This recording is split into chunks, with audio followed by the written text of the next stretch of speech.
حضور آقا دو عالم صلی اللہ علیہ وآلہ وسلم آپ علیہ السلام نے ارشاد فرمایا کل امتی یدخلون الجنۃ الا من ابی.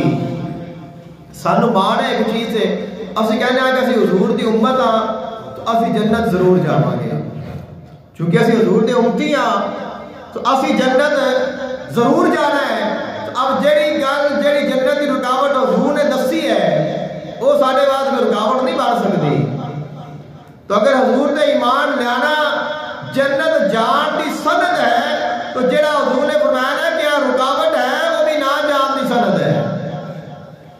آقا علیہ السلام نے فرمایا کل امتی یدخلون الجنۃ، فرمایا میری ساری امت جنت داخل ہوے گی مگر وہ شخص جڑا ابئی ہے وہ جنت نہیں جائے گا. صحابہ کرام علیہ رضوان نے عرض کی تھی یا رسول اللہ صلی اللہ علیہ وسلم وَمَن يَأْبَى، وہ ابئی کون ہے؟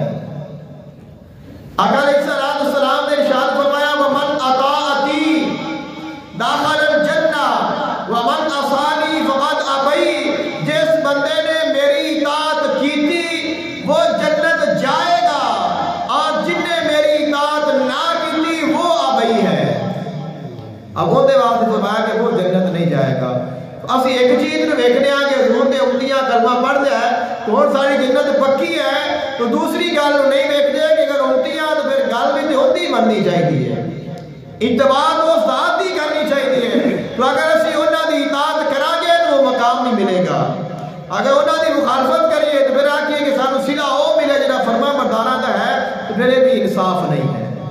تو آپ علیہ السلام نے فرمایا کہ جو میری اطاعت کرے گا وہ ضرور